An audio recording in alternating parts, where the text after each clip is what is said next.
नमस्कार, स्वागत आप सभी का ग्लोबल अड्डा आप देख रहे हैं और मैं हूं आपके साथ पुनीत मिश्रा। बात ईरान की आज हम फिर से करने वाले हैं। ईरान के ऊपर सैंक्शंस लगा दिए गए वेस्ट की तरफ से, लेकिन उसका असर कितना है? क्या ईरान की इकोनॉमी को इससे धक्का लगा है या फिर ईरान अंदर ही अंदर तैयारियों में लगा है और उसकी तैयारियों को ताकत मिलती जा रही है? यह हम इसलिए कह रहे हैं क्योंकि नेतन्याहू का हालिया बयान ये बता रहा है। हालांकि उनके बयान में कितना दम है या उनके बयान का ठौर ठिकाना क्या है, इसके बारे में तो कुछ नहीं कहा जा सकता, लेकिन नेतन्याहू अब ये बता रहे हैं कि ईरान से डरना पड़ेगा अमेरिका को भी।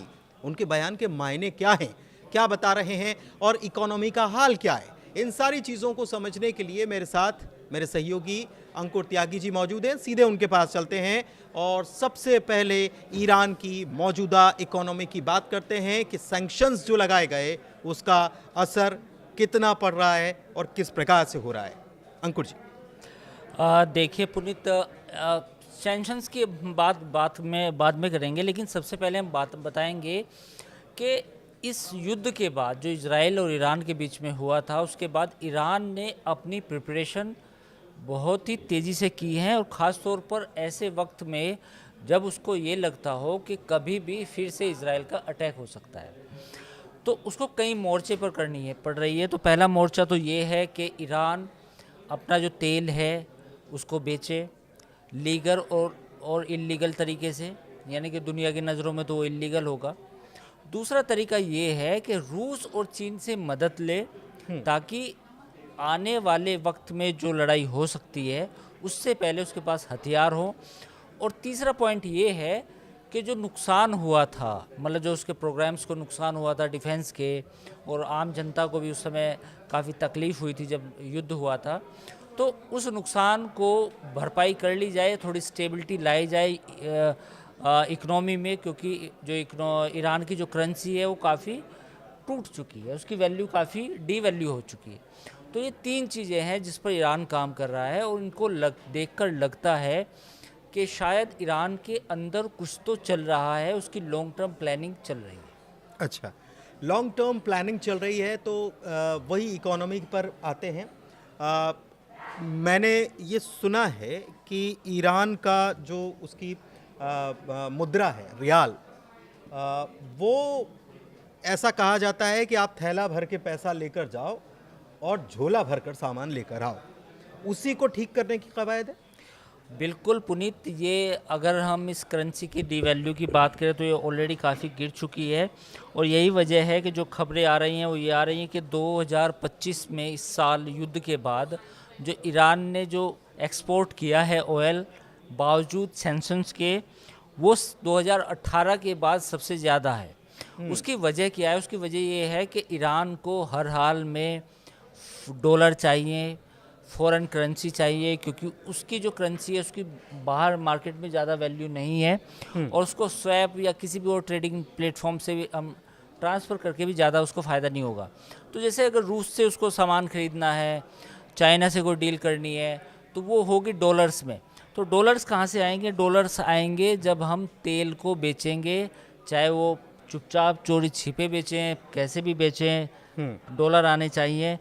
तो ईरान का अभी फोकस सिर्फ और सिर्फ ये है that we have to survive, dollar आने चाहिए, और उसके बाद ताकि हम आने वाले खतरों पर ध्यान दे सकें कि आने वाले समय में मुल्क पे क्या खतरे आ सकते हैं। अच्छा, एक खबर और आ रही है और वो बड़ी दिलचस्प सी खबर ये है कि 1 लाख रुपए अगर है तो उसके पीछे से 4 ज़ीरो हटा दिए जाएंगे। मतलब उसकी वैल्यू इतनी ज़्यादा घट गई है कि वो 4 ज़ीरो हटा करके और उसको मतलब 10 मानक मान लिया जाएगा। एक खबर ये आ रही है। एक चीज़ और है, और वो ऐसा लग रहा है कि ईरान को अभी नहीं तो कुछ सालों में बहुत बड़ा बूस्टअप दे सकता है। वो जो खबर निकल कर आ रही है कि ईरान के पास फिर से एक बड़ा तेल का भंडार मिला है, उसकी क्या जानकारी है? और देखिए, ये खबर आई है और इसको काफ़ी इंटरनेशनल मीडिया ने भी छापा है, जिसमें बताया गया कि एक बड़ी गैस फील्ड मिली है जिसमें तेल भी है और गैस भी है, और ये मिली है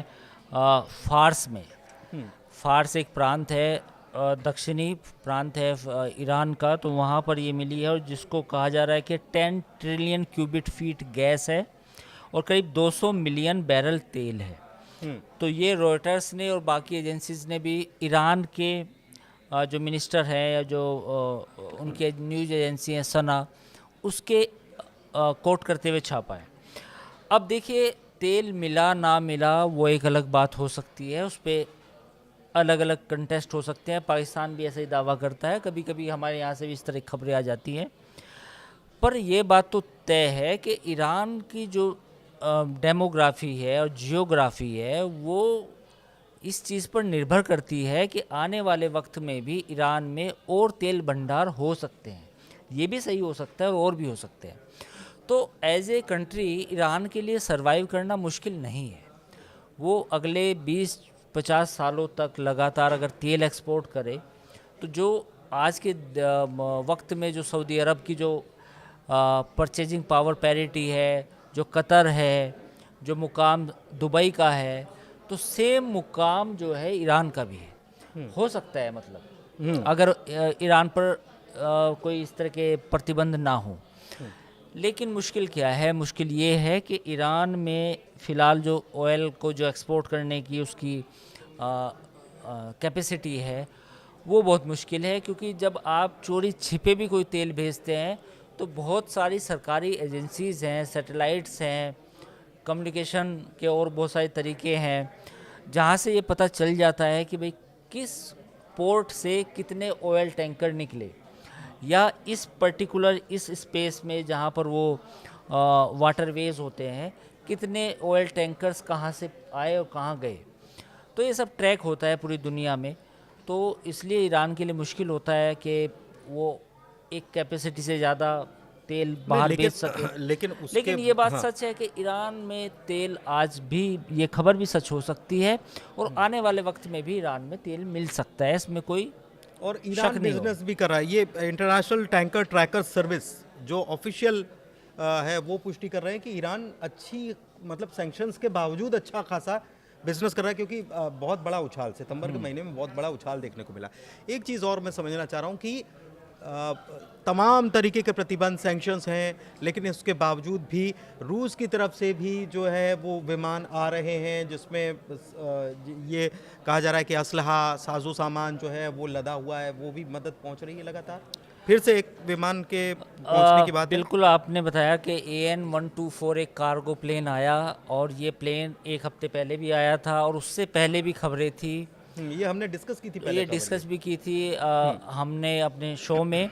तो ईरान बेसिकली ईरान और रूस के बीच में जो प्रॉक्सिमिटी है वो बढ़ी है। अब S-400 की भी बात हो रही है। हमने पुराने वीडियो में बताया था कि ईरान जो है और वो टेस्टिंग वगैरह भी शायद उन्होंने टेस्टिंग की है, उन्होंने बताया है।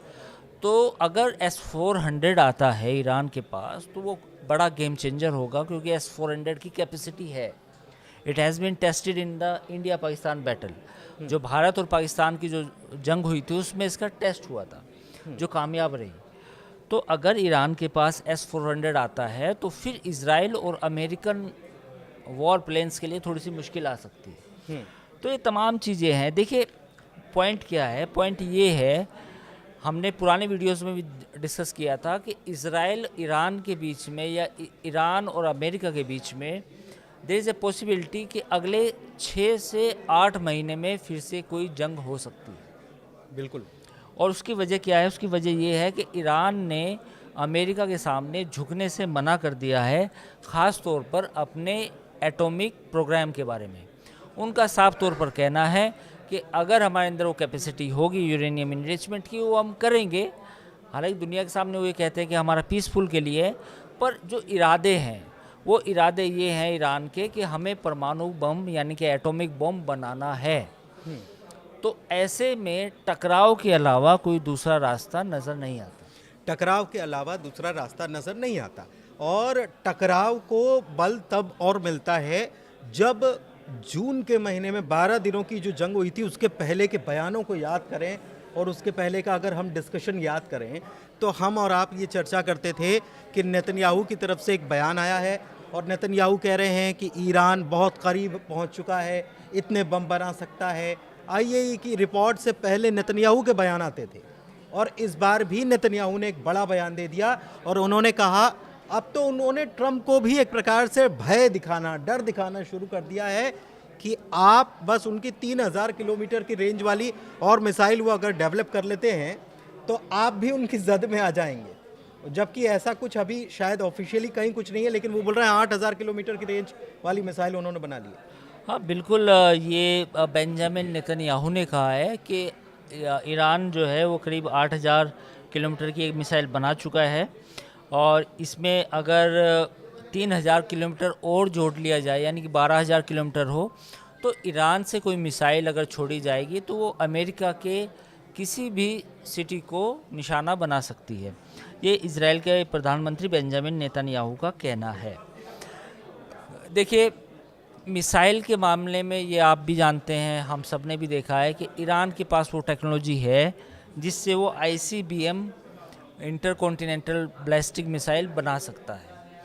उसमें से जो एक हाइपरसोनिक मैक 4, मैक 3 या मैक 8 तक की जो मिसाइलें हैं वो कैपेसिटी अभी उतनी विकसित नहीं है, पर अगर ईरान ने मैक 4 या मैक 6 तक वो अपनी कैपेसिटी लेके गया तो फिर इज़राइल के जितने भी एयर डिफेंस सिस्टम है, ख़ास तौर पर डेविड और ये आयरन डोम, इनके लिए मुश्किल होगा कि उसको वो ट्रेस कर पाएँ। क्योंकि देखिए, हाइपरसोनिक मिसाइल जैसा आपको मालूम होगा कि ब्रह्मोस है, तो ब्रह्मोस जब हम भारत और पाकिस्तान के बीच में यूज़ हुई तो ब्रह्मोस को कोई भी रडार डिटेक्ट नहीं कर पाया क्योंकि उसकी स्पीड ज़्यादा थी। तो ऐसा ही ईरान के साथ भी हो सकता है, क्योंकि इज़राइल को अब ये ख़तरा है कि अगर ईरान के पास हाइपरसोनिक या सुपरसोनिक मिसाइलें हुई तो वो हाइपा में, जैसे उनका अटैक हुआ था हाइपा पोर्ट सिटी में, तो वो अगली इस बार की तरह भी और डेंजरस हो सकता है, जिसमें इज़राइल को बड़ा नुकसान हो सकता है। तो वो अपने नुकसान का, क्योंकि इनके पास जो जानकारी ये है कि इनके पास खोरम शहर, खैबर शेकन एक मिसाइल है जिसकी 2000 किलोमीटर की इसकी रेंज है और एक और आई थी मिसाइल का नाम था सेजिल, जो अभी हमला हुआ था उसमें इस्तेमाल हुई थी, उसकी भी इतनी करीब रेंज है। लेकिन बेंयामिन नेतन्याहू ट्रंप को ये डर दिखाकर उकसाने का काम तो नहीं कर रहे हैं कि अब आइए, अब वक्त है, मतलब प्रिपरेशन शुरू कर दो, ये कहने की कोशिश है क्या नेतन्याहू की ट्रंप को मैसेज देने की? बिल्कुल, ये इज़राइल ने पहले भी अमेरिका को कुछ कुछ ऐसे ही बताया है। जैसे एक बार UN में बताया कि ईरान यहाँ तक परमाणु बम बना चुका है। वही। फिर वो कुछ डॉक्यूमेंट्स भी लेके आए, जो उन्होंने डॉक्यूमेंट्स अमेरिका को दिए कि देखिए ये उनके सीक्रेट डॉक्यूमेंट है। तो ये तो पहले भी होता रहा है। तो ईरान को लेकर इज़राइल हमेशा अमेरिका को इन्फॉर्मेशन देता है, फिर अमेरिका उस इन्फॉर्मेशन पे काम करता है। तो नई बात तो नहीं है। तो अब बेंजामिन नेतन्याहू जो ये बात कह रहे हैं कि उसके पास ICBM है 8000 किलोमीटर की, 12000 किलोमीटर की, तो ये सच तो है कि ये इन्फॉर्मेशन है, होगी सच, और ये इन्फॉर्मेशन फिर अमेरिका को दी जाएगी। मतलब वो चाइना से उसको कुछ ना कुछ टेक्नोलॉजी शेयर हो रही है, ये बात तो सही है। हाँ, मतलब कुछ तो देखिए, कुछ ना कुछ तो हुआ है। देखिए, इस लड़ाई के बाद ऑपरेशन जो नाम दिया गया था राइजिंग लायन के बाद ईरान को भी एक बात समझ में आ गई है कि अगर उसे सरवाइव करना है तो या तो उसको एटम बम बनाना पड़ेगा या फिर वो हथियार खरीदने पड़ेंगे ताकि उसका एयर डिफेंस बचा रहे। उसके लिए काम शुरू हो चुका है। ठीक है, तो उसके लिए काम शुरू हो चुका है। और दिलचस्प बात यह है कि ईरान के लिए अच्छी खबर है इसमें कि गैस का, तेल का भंडार ईरान में मिला है और इस पर आने वाले 3 साढ़े 3 सालों में काम शुरू होगा। पहले भी ईरान ये दावा करता रहा है, लेकिन इस बार जो पुख्ता सोर्सेस हैं वहाँ से ये जानकारियाँ निकलकर सामने आ रही हैं। तो ये थी ईरान की बात। कैसी लगी चर्चा ग्लोबल अड्डा में आप कमेंट के ज़रिए हमको बता सकते हैं। फिलहाल चर्चा को यहीं करते हैं समाप्त। बहुत बहुत शुक्रिया। नमस्कार।